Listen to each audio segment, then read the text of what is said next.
Content warning. This video delves into offensive comedy in the work of various comedians. Thus, topics like anti-Semitism, Islamophobia, racism, sexism, assault, and the rise of fascism will be mentioned. In addition, this video discusses the ongoing genocide in Gaza against Palestinian Arabs and Zionism. If you're able to, please donate to the Palestine Children's Relief Fund. Any amount helps. I've also listed GoFundMes for families trying to raise money to evacuate Gaza in the description below. Please check them out. So thank you in advance for watching, and please proceed with caution.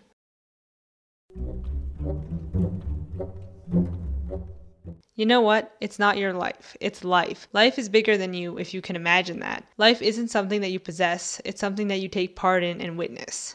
Now, who do you think said those words of wisdom? Well, if you said Louis C.K., you'd be right. And sometimes I just sit back and wonder, how did he go from giving out some of the best life advice my 18-year-old ears could ever hear to now doing this anti-Semitic stand-up routine where he complains that the Bible is mostly about Jewish people? Jews! It just goes on and on. And some may say, well, don't meet your heroes, don't look up to celebrities, celebrities don't matter, and while I do agree that we shouldn't put anyone on a pedestal and that no one is infallible and that their actions don't dictate my life, I also think that when it comes to comedians whose profession is deeply tied to their personal ethos, beliefs, and politics, that way of thinking doesn't make much sense, and is also an unfair expectation for us as audience members who look to comedians as not only a source of entertainment and reprieve, but to help make sense of the world we live in, to reinforce or challenge our views, and to make us think. That's why it's just so disheartening and frankly frustrating that so many liberal comedians and vocally political people like Tina Fey, Amy Schumer, Louis C.K., and Sacha Baron Cohen turn out to not really stand for anything but wanting to maintain the status quo and at best be ambivalent and at worst actually turn out to be predators, creeps, and advocates for continuing a genocide. This is anecdotal, but I remember being so excited as a preteen to stay up late and watch SNL as someone from a liberal Democrat household and radicalized after the outcome of the 2004 election. I was excited to see what the adults were up to, and it turns out it was just kind of weird. I remember one sketch I happened to catch was just like Justin Timberlake dressed up as a piece of food. Like I said, weird.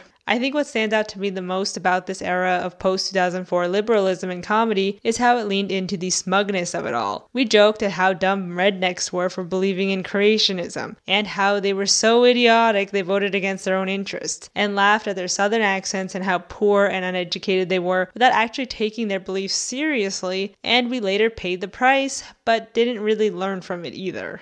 In my personal experience, I think a lot of people, specifically white liberals, turn to the Democratic Party because they see it as the intellectually superior one, the party for smarties, rather than actually believing in progressive politics and listening to those further on the leftist spectrum with marginalized identities. They understand that outward prejudice and bigotry is wrong, but don't really want to give up their privileged place in society, and in the end, just want to feel good about themselves by aligning themselves with progressives in theory. These are the same white Democrats who defend Bill and Hillary Clinton and believe in vote blue no matter who because it'll make them feel like they're doing the right thing, but in reality they're not doing anything at all. That's how we ended up in the early days of the internet with debunking content and humor, but then using that same setup to mock feminism and anything that challenges white male patriarchy, and Team America, which claims to be critical about the US military, but then backtracks and says, no, actually, we need the military to protect us from North Korea, when it's the US who spends the most money on their military in the world. And College Humor's America Sucks Less, when really, does it? And even Borat, who Baron Cohen says is revealing the truth about the hypocrisy of the US, when sorry, we don't need a caricature of a foreigner to know how bad it is here. Just listen to real racially marginalized people for once. What would have been more interesting is to interrogate the so-called democratic progressives and see their hypocrisy. How Biden was the architect for mass incarceration in the 1990s, for example. Isn't that more interesting to point out than the already well-known fact that white conservatives in the US are anti-Semitic, racist, and xenophobic? Maybe it was more shocking back in 2004, but as a racial minority in a wealthy white Republican suburb during that era, bigotry, racism, and anti-Semitism was an open secret. But I guess it made white libs feel good for being able to look down on other white people, while simultaneously getting to laugh at a funny-looking foreigner. But it's okay, it's satire, see? This Orkin, the town rapist. Naughty, naughty. So I want to start this video with talking about Sacha Baron Cohen's Borat movies, The Dictator, and his career in general because I think they provide a fascinating case study into how liberal comedy can be just as offensive as conservative comedy. Even though Baron Cohen was rightfully called out for years over his work, many white liberals ignore the pushback because to them it was for a noble cause, anything to own the Republicans. But for me, as soon as Borat came out in 2006, I couldn't believe people found it funny, let alone fellow so-called Democrats. Though I'll concede that in middle and high school, the people who found Borat the funniest were white teen boys from Republican families who love to quote the film and do the accent. But as someone who personally knows people who are from the Middle East, who got called Borat and all of these other slurs, but then had to internalize it and laugh it off because how dare you criticize Borat, it's supposed to be offensive, grow a thicker skin, it was just really painful to watch. And on a macro scale, that's what Kazakhstan's tourism board did. At first, they were rightfully offended at this horrific portrayal of their country, but because Borat became so popular and basically untouchable, they decided to just give in, and even used "very nice" as part of a tourism campaign for their country. Very nice. They were forced to play ball because if you can't beat the imperial regime, you might as well join them, I guess.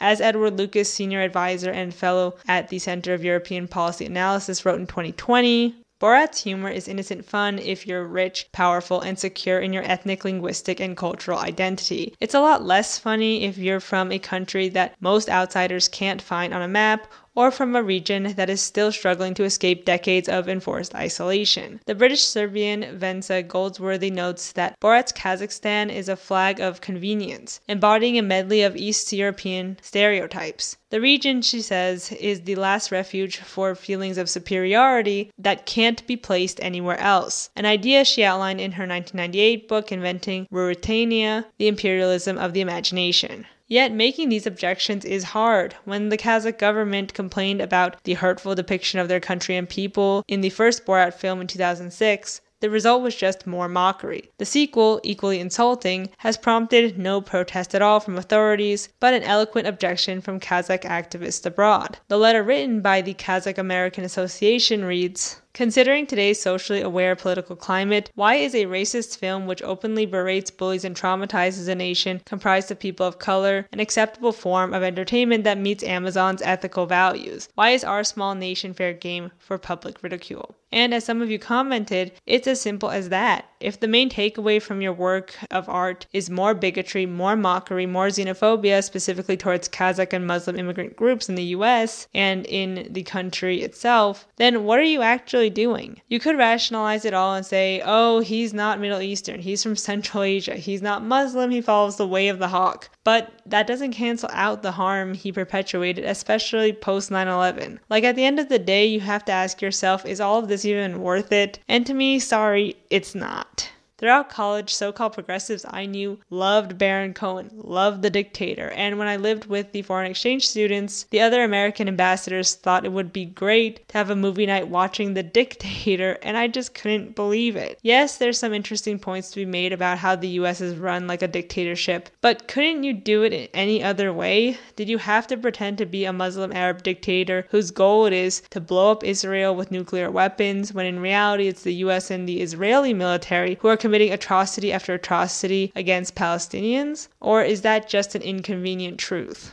I think for a lot of these lauded liberal comedians, backed by Democrats, specifically Baron Cohen, the writing's always on the wall, but ends up getting erased by white liberals in power. When Borat came out in 2006, The Village in Romania sued Baron Cohen for lying about the nature of the film, and then portraying them as backwards and incestuous rapists. In 2008, the case was dismissed for the final time by a judge in New York City. But that got swept under the rug, and since then, Baron Cohen has had huge success. Those Romanian villagers didn't affect him at all. He's beloved in Democrat and liberal circles, went on to win a Golden Globe for Best Actor in a Musical or Comedy for Borat, and more recently in 2019 played an Israeli spy in a series about a real Israeli undercover spy in Syria named Eli Cohen. In 2020, Baron Cohen was in the critically acclaimed Chicago 7, and earlier co-starred in the much-awarded film Hugo from 2011 and the film adaptation of Les Mis in 2012. And even when he played a caricature of an Israeli soldier in Who is America in 2018, the Israeli Times defended him. Author Ron Campius writes, Cohen as Morad dupes a few current and recent politicians as well as gun rights activists into supporting a fictitious initiative to arm toddlers. The setup is that in the US, they should have the same supposed program they have in Israel, where they arm toddlers against terrorists. Joe Walsh said that he had been asked to read off a story about a 4-year-old Israeli who grabbed a gun and subdued a terrorist. Walsh said he thought, well, this is kind of crazy, but it is Israel, and Israel is strong on defense. I guess this was to show how ridiculous Republicans are with guns, and he tricked them on the show by saying that they were going to win an Israeli award. The entire segment appears to have taken advantage of the target's pro-Israeli sympathies. Walsh told CNN that Cohen had fooled him into participating by telling him that he was getting an award from some Israeli TV station because I'm a great supporter of Israel. Cohen was then accused by pro-Israeli Americans for creating this false image of Israel to get people on the show and that Israel isn't as violent as he depicts them to be. Alison Kaplan-Sommer, an Israeli American who writes for the liberal Israeli Daily Haaretz, writes, yes, your satire was outrageously on point and Colonel Aaron Morad was spot on, she wrote on Facebook addressing Cohen. Still,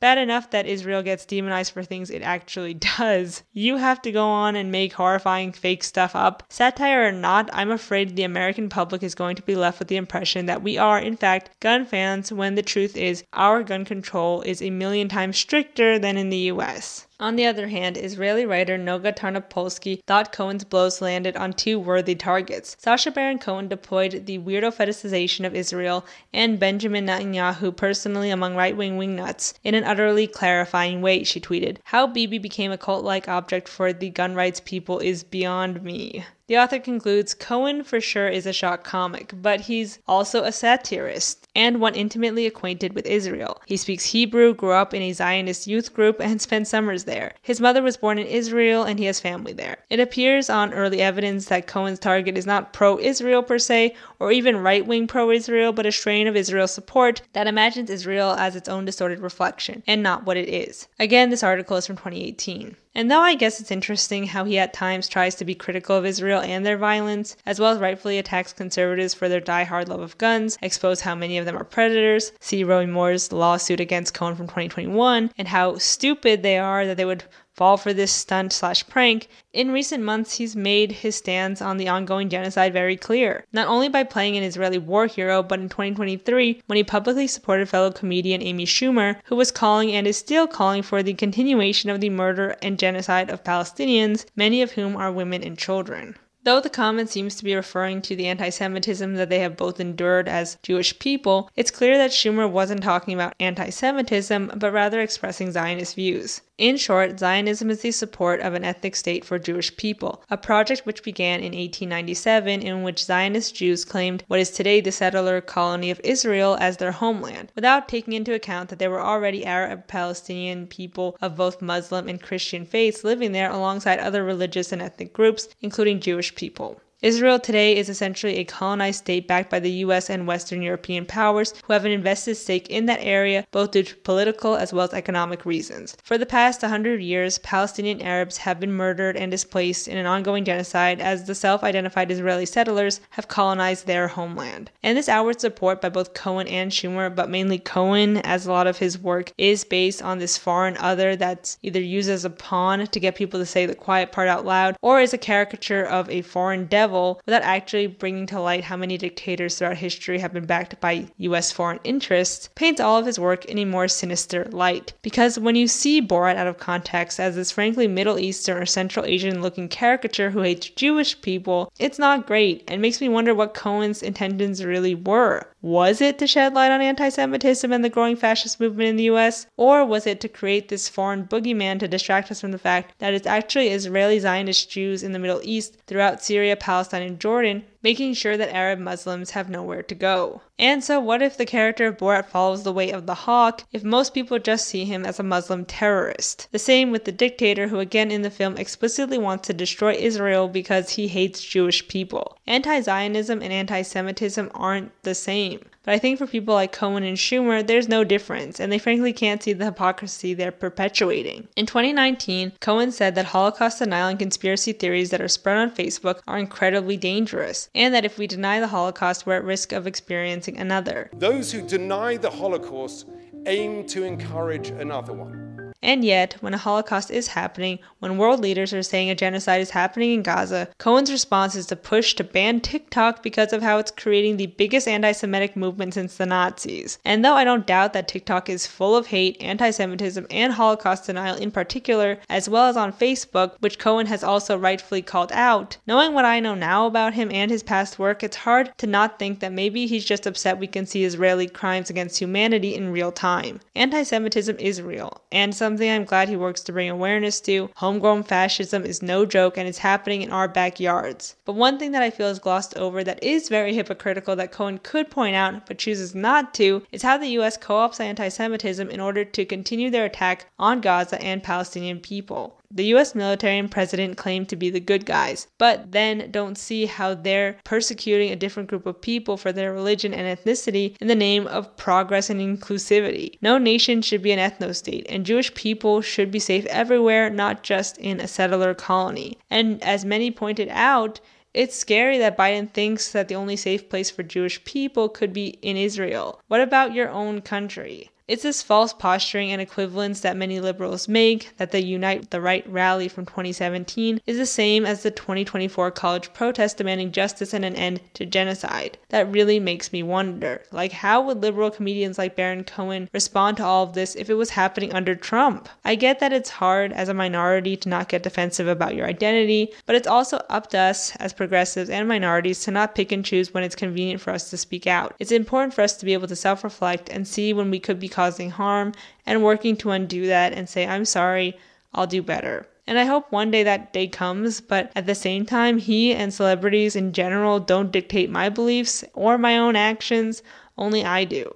And though I started this rant with a quote from Louis C.K., and now we're talking about Borat and Sacha Baron Cohen, trust me, it's all connected. Because in the rest of this video, I want to explore why so many liberal comedians who start from a place of wanting to say something about those in power and bigotry and ignorance, and sometimes who are victims of prejudice, end up going down this path of not being able to see their own hypocrisy and doubling down on their own ignorant views. In the end, is it really that hard to be a funny progressive comedian? Let's talk about it.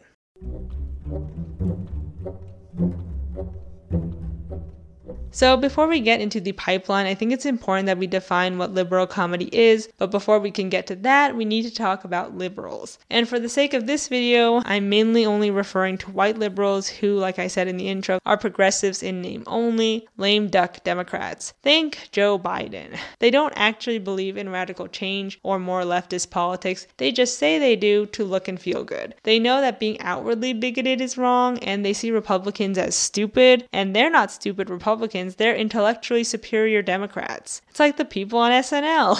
They're the living, breathing embodiment of they go low, we go high. Look at how witty and clever we are at making fun of Donald Trump, while also trying to get an 80-year-old reelected for some reason and having more Republicans on our show. We're not gonna bring ourselves down to their idiotic level. We do things the right way and get nothing done. We can't just cancel student loan debt. That'd be ridiculous. We can't stop funding Israel and our military and give out free healthcare to everyone. That's just not the way the world works. As much as they say they hate Republicans and Trump, they mainly just hate Trump and are always willing to compromise and move closer and closer to the center and remain wishy-washy while their opponents never do. Watch the alt-right playbook for more details. I have this Beanie Baby horse from the 2004 election called Lefty, and that's probably the closest Democrats have ever come to being called leftists. So because of this horrible two-party system in the US where you're always voting between the lesser of two evils and where the lesser evil looks more and more like the devil each year, the comedy that comes from the left is also at times basically the same as conservative comedy, at least when it comes from white people. And the writing is usually on the wall and called out by people of color or the targets of said liberal comedy and satire, but ignored because it's from the left, so it can't be offensive, or you're just not smart enough to get it. This was the case with Baron Cohen and Borat and The Dictator, but also with other liberal comedians like Amy Schumer, where once again, the writing was on the wall. Schumer, unlike Cohen, is a stand-up comedian and started back in the early 2000s, but didn't gain prominence until around 2012 and 2013, and I first started watching her back in college around 2014. And personally, as a kid in college, I found her stand-up to be really funny. I used to watch her alongside Louis C.K. and The Nostalgia Critic, all very good people, I know. But when I showed these people to my close friends at the time, they just didn't find them very funny, and that should have been the first red flag. But I still followed Schumer's career, I think in part because I got where she was coming from as a minority, as she's a Jewish American woman who has faced anti-Semitism and misogyny, and openly talked about that on stage. However, the more I watched, the more red flags started popping up. She happened to make a lot of jokes at the expense of racial minorities in her stand-up, even at Asian people, saying they all look alike, or making fun of Cuban men by doing this Cuban accent, etc. So Cesar hears this, and he comes over with his tiny legs, and he's like, "Excuse me, you could take the corn muffin. I would have the chocolate sheep." And I just kind of ignored those parts because she's on our side, right? At least that's how my 20-year-old brain functioned. Not to mention, Schumer wasn't the only white woman doing foreign accents in my life. It was just normal white liberal behavior to me. And this was par for the course in general in 2015. I mean, Baron Cohen himself is no stranger to a foreign accent and even did an Indian accent on a talk show once when doing an impression of his lawyer. And he was actually based in India. We had all these sort of Indian lawyers who... Why is your lawyer based in India? Well, cheaper. In Arkansas law, and he'd go, well, in the case of Mackenzie against the state of Arkansas. By the way, that was actually the way he spoke. Not offensive, because that's the way they talk in movies. But people were rightfully calling her out about this. One joke just went too far, specifically when she compared Latino men to rapists. Sound familiar?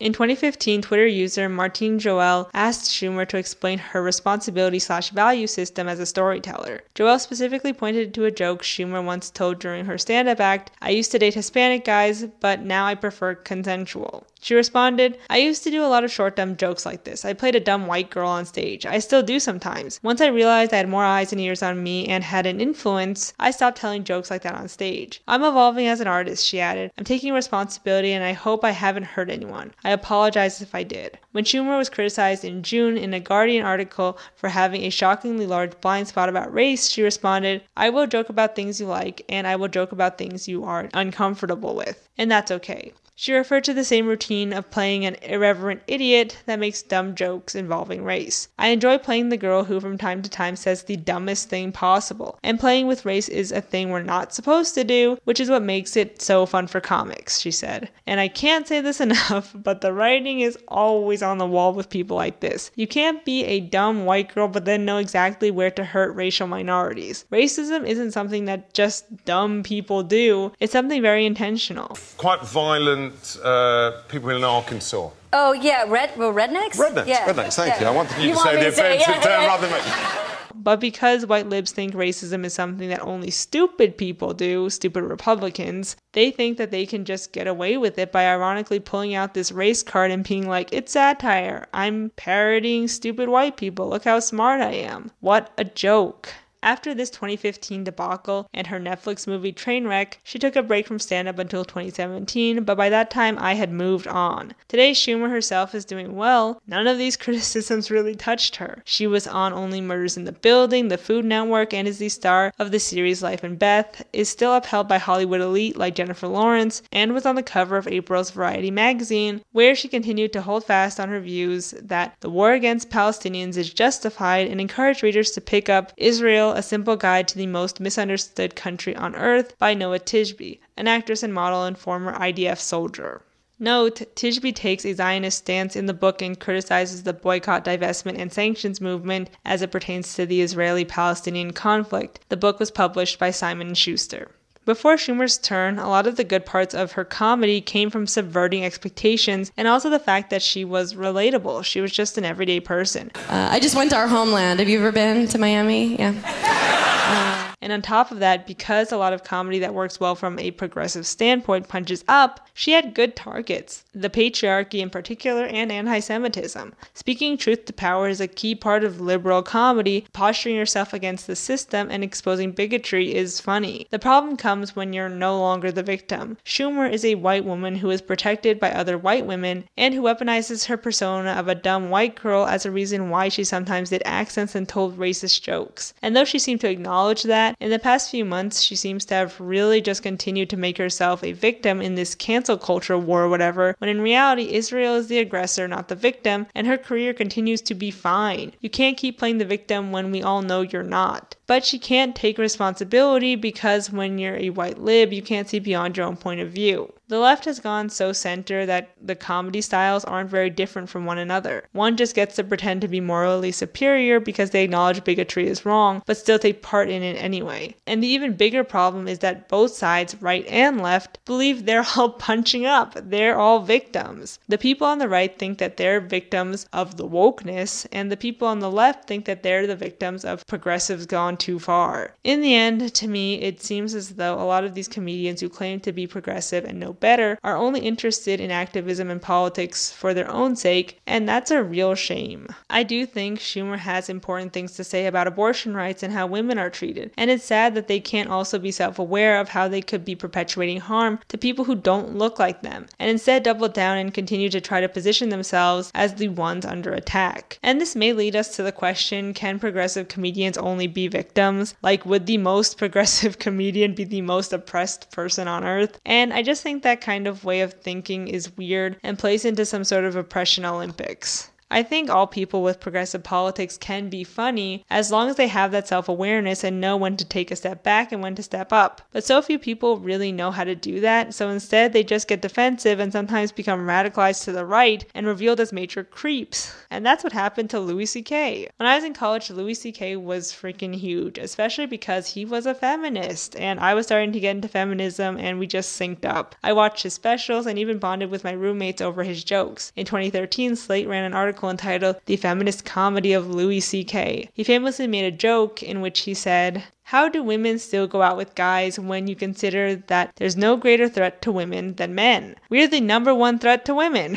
Globally and historically, we're the number one cause of injury and mayhem to women." A moment later, he adds, speaking for all men, "You know what our number one threat is? Heart disease." He also publicly defended gay marriage in his stand-up comedy, saying, "It doesn't have any effect on your life. What do you care? Why is that anyone else's problem? Two guys are in love, but they can't get married because you don't want to talk to your ugly child for fucking 5 minutes." He even did an SNL sketch that I remember really liking with Leslie Jones called This Is How I Talk, where he's forced to permanently talk in a stereotypical black accent because he can't admit that he was doing a racist bit, but then Jones finally calls him out like years later. Watch it and let me know if you think it's funny. But in 2017, everything came crashing down for him as sexual misconduct allegations against him were revealed. These events, which he admitted to in response to the New York Times article that ran the story, happened in the early 2000s, with the victims coming forward at the time, but not taken seriously. In response, he at first took accountability, saying, "These stories are true. I thought taking my dick out was okay because I never showed a woman my dick without asking first. The power I had over these women is that they admired me and I wielded that power irresponsibly." He stated, "I have spent my long and lucky career talking and saying anything I want. I will now step back and take a long time to listen." He came back to comedy a year later and in short started to pander to his conservative audience because they were the ones who stuck by him, and to also gain more viewers because making conservative comedy is honestly just easier than dealing with all of those precious snowflakes. Now he's making jokes about cancel culture and Jewish people, and it's just really sickening, but he's as popular as ever in conservative circles. On January 28th, 2023, CK performed at a sold-out performance in Madison Square Garden.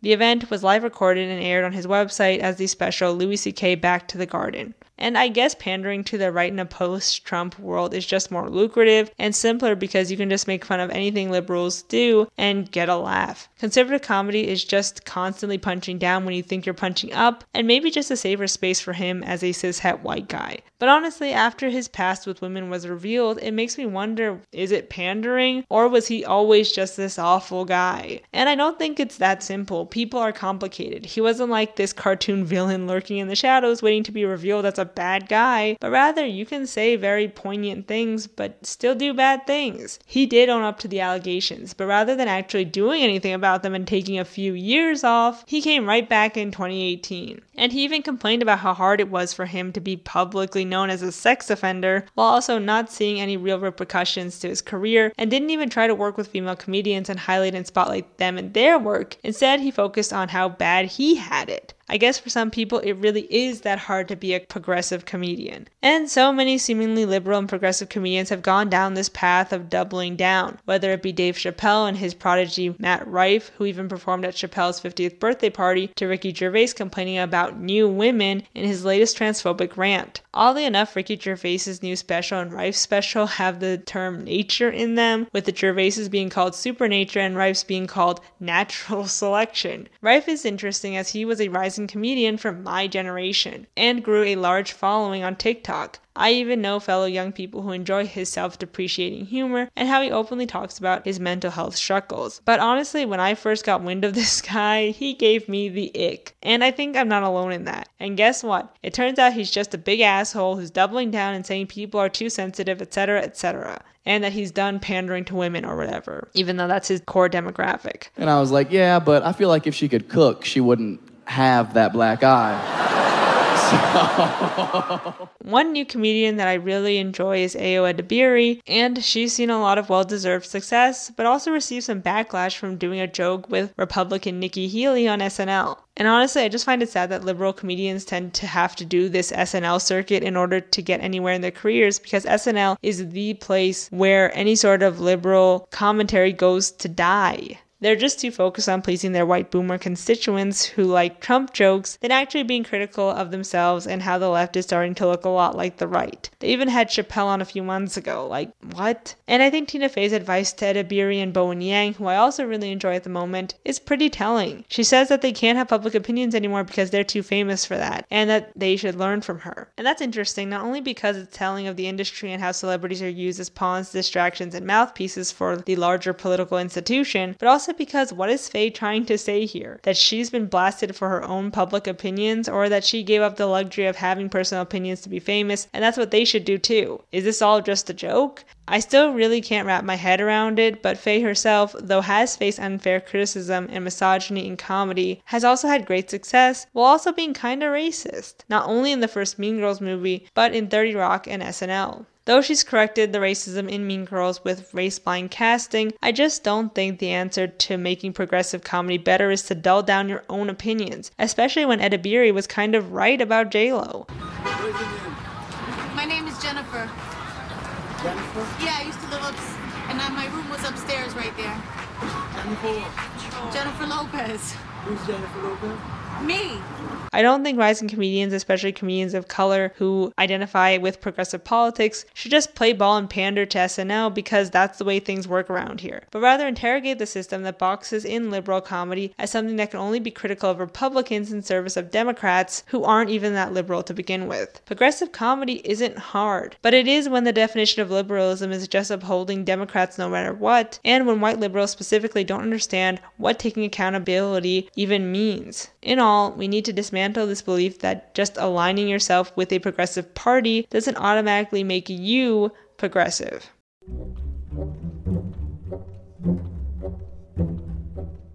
So now that we've established a pattern, let's get into the pipeline. Let's say you're a white male comedian starting out in Hollywood that wants to use their comedy and voice for good. As a child, you grew up in a fairly liberal household. Your family voted for Obama twice. You were told not to say the N-word and that everyone's equal no matter where they come from, how they pray, or who they love. But you also grew up online in kind of edgelord spaces, like with people who quoted Borat unironically. You came of age in a time where the R and F word were being phased out, but still used, even by you as a younger teen. But you grew out of that phase and are now fully dedicated to doing the right thing and acknowledging your privilege on stage and in your work. But despite your self-awareness and oftentimes self-depreciating humor, you're still given more access, resources, and visibility than your minority peers. You can't help but be a white guy after all, and who are you to say no to an opportunity? You find a large audience of men and a lot of women too, who see you as one of the good ones, and you're happy to punch up at the patriarchy, stupid Republicans, bigots, and organized religion. But still make the occasional oopsie, like doing an accent or making a date rape joke or a gay joke or tweeting that the cops that killed that man are just a few bad apples. What would the world look like without prisons or armed police officers? It would be mayhem, without acknowledging that a few bad apples spoil the bunch.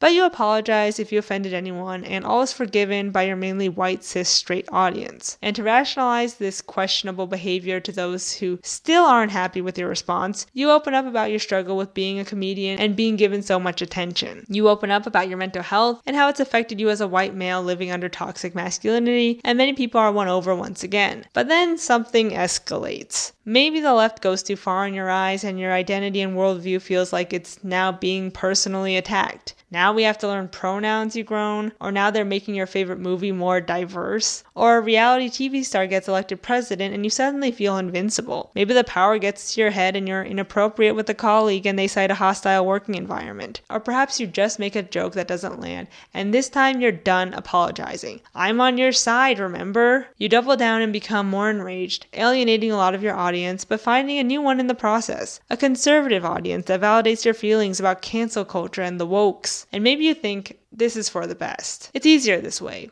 Owning the libs is a lot less stressful than jumping through hoops trying to stay up to date on what is and isn't offensive. It's lucrative too. Plus, now you see yourself as a truth teller who's just telling it as it is. Here you can be a perpetual victim of the left, rather than constantly playing defense, which the stupid libs always end up doing because they're the real spineless ones, not me. And maybe years from now you wonder, what could have been? And maybe you think about if you compromised yourself in any way, and reflect on how far you ended up from your original goal. But you shake your head, no. I was just a young idealist, a stupid kid when I came into this business. I know better now. The truth is the world can't change, and nothing I can do will change it.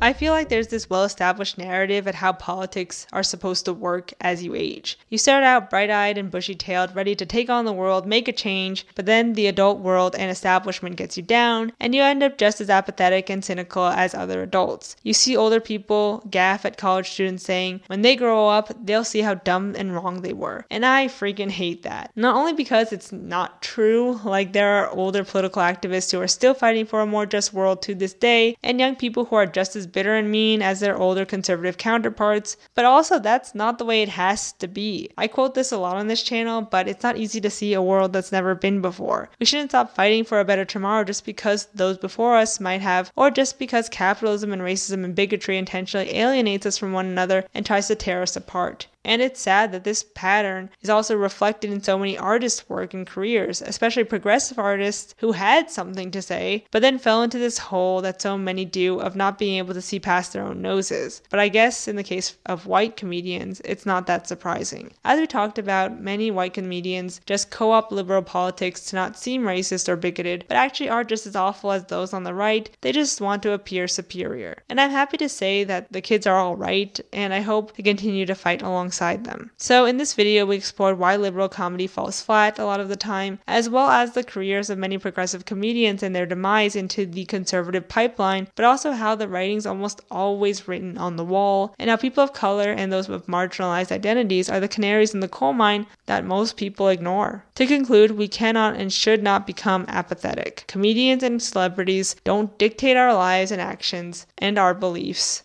We do. So thank you so much for watching, and I'll see you in the next one. Bye.